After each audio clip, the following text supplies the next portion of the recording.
Hello there. So, just finished it, the first episode of Echo, and, I gotta say, this thing is way too slow. The pacing, and I know a lot of people have been saying the pacing is off. The pacing is off.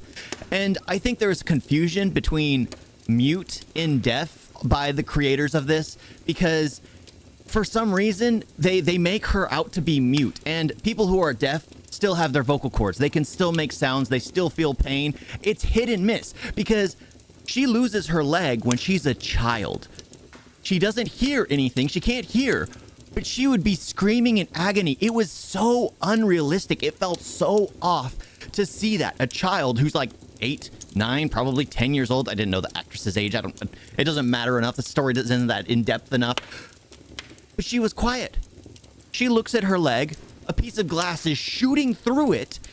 And then she looks over to her mother, who's laying there unconscious, and then is moving her mother. Not a single voice, not a single noise comes out of her. And it's just like, who thought that this would work? Who thought this was passable? No, you make sounds. There is agony. There is devastation. They can't, especially at that age, she wouldn't be able to hear her own anguish. It would be devastating, absolutely devastating. And immediately I saw that, I'm like, no, that's not right. And it's like hit or miss, like every now and then. There's a scene where she's having to stitch herself up, and she's, it is, there's so many things that are so off with this. I mean, you want to give something the benefit of the doubt, because it's like, they're pushing it because you have to watch it because of Native American history. You have to watch it because a cripple actress. You have to watch it because a deaf actress. But none of that means anything if the story doesn't work. So they spend a lot of time doing absolutely nothing with the story. She leaves it as a kid.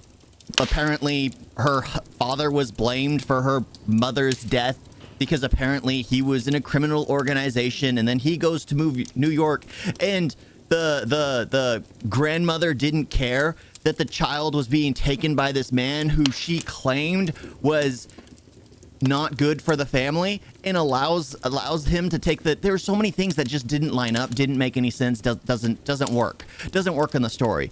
But it basically goes to the Kingpin, and then the part where what is it? Hawkeye tells her that, oh, you did this. It was your boss. It was Kingpin that told you to do this.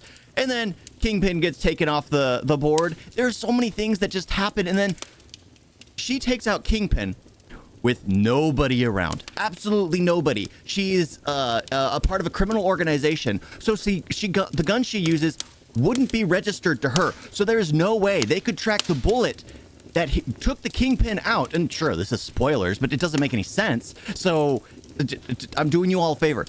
There was no way they could track the bullet because there was no one around that saw her shoot the Kingpin. There's no way to track that bullet from a criminal gun that would be unregistered, and the bullets they used would be unregistered as well. There is no way to track it back to her. There would be no way to track it back to her. So the fact that they know she would be the Kingpin killer is just something that made absolutely no sense.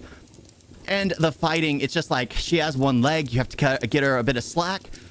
But it's like this, you have to compare it. They were selling it as comparing it to what is it? Daredevil. Netflix's Daredevil. So you have to watch it comparing it to Netflix's Daredevil.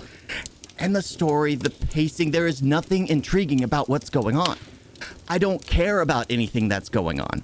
The family dynamics make no sense. And the fact that they make her out to be blind too, because most people who are deaf learn to read lips. Maybe they'll show that later where she's just been pretending that she needs to see people signing. But for the most part, it just seems ridiculous, because the Kingpin has apparently a sign, someone who signs with him 24/7, when you know that she would be able to read lips at this point in time. Heck, I knew someone who could read lips, and he taught me some signing, well, like work hard and things like that, and of course everyone knows thank you, but it was absolutely upsetting to watch this and be like, what's the point of this? What is the point of this? There is no point to this story. Absolutely none. There has to be a reason as to why everything's being done, and there really isn't. There really is no, because they just say, oh, it was my fault. The people were after me, so my wife ended up dying. That's an excuse. That's not a reason. That's an excuse. And this show has so many excuses put into it. At least episode 1. Episode 1 has so many excuses put into it. And I'm afraid that they're just going to leave it as an excuse. They're not going to go and explain it. You know.